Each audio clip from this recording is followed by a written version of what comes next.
Patriarch Yin Kuang said, "The principles of cause and effect govern the secular world and beyond. It works like weights on a balance or a scale beam.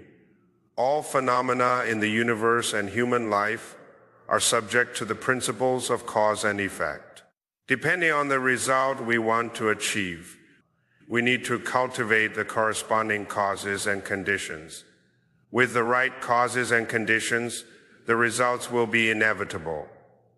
In other words, rewards and retributions originate out of causes and conditions. If people are lazy and do not cultivate the causes, how will they reap the effects?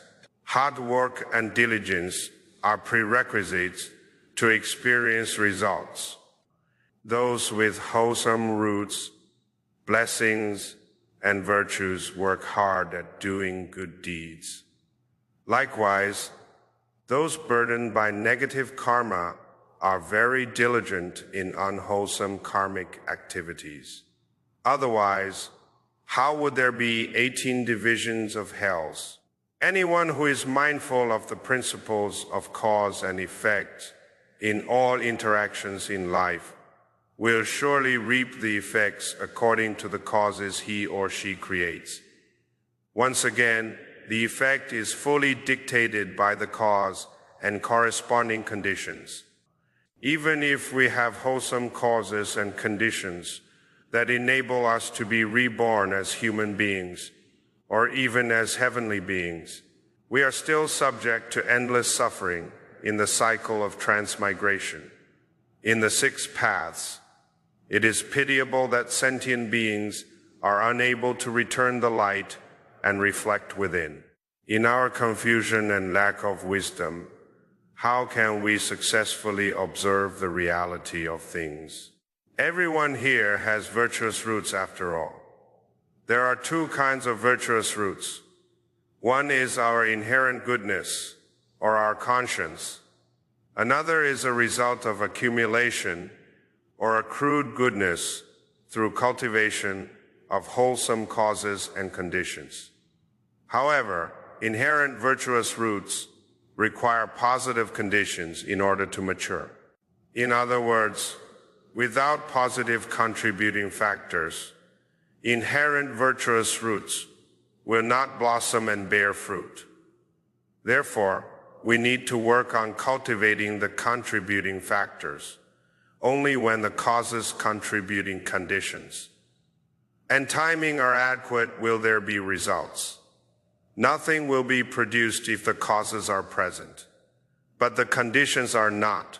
If the causes and conditions are complete, we still need to wait for the appropriate time before the result can take effect. However, some people do not understand the principles of dependent origination. They think they have done nothing wrong, even though they may not be aware of their misconduct. Believing in the righteousness of their conduct, they complain, "I do nothing but good, and yet I always encounter adversities." On the contrary, somebody is a villain, but his life is so good. There is something wrong with the principles of cause and effect. It is important to understand that it takes time for causes and contributing conditions to materialize. Only when time is due can fruits ripen. There is a well-known saying, "Those who are virtuous will be rewarded. Those who are wicked will receive the retribution." When the reward or retribution has yet to come, it is because time is not due yet. When the time comes, the appropriate result will definitely take its course. Therefore, if people engage in vile actions in this lifetime, they do not necessarily experience the negative consequences. Here and now, the same rule holds for wholesome actions. Why is that so? It is not the time yet. For example, if farmers plant grain seeds in spring, can they harvest the grains in spring or summer? No, they would have to wait until autumn. This analogy illustrates the importance of the time factor you are now here at the temple as sincere Buddhist disciples. We practice according to the Buddha Dharma, striving to eradicate our greed, anger, and ignorance, to prevent them from causing us to kill, steal, or engage in sexual misconduct. But our intentions will not immediately become reality. If you briefly read the Earth Store Sutra today, it is not the case that tomorrow you will become Earth Store Bodhisattva.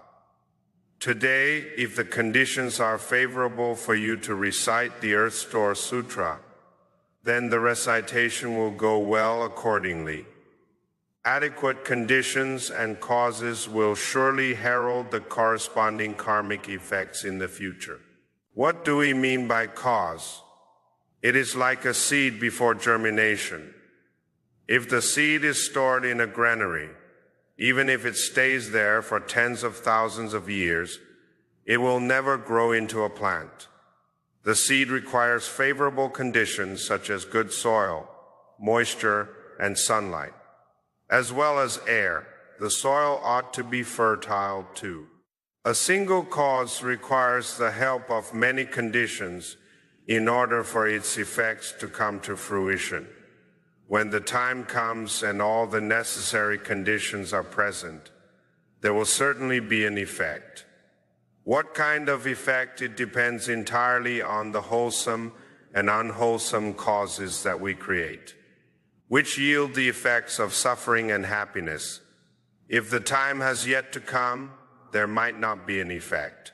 When we see a tree full of fruit, but the time has yet to come for it to ripen, then even if we pick some off, it will be inedible. If the fruit is picked at the time when it is ripe, it will be delicious and fragrant.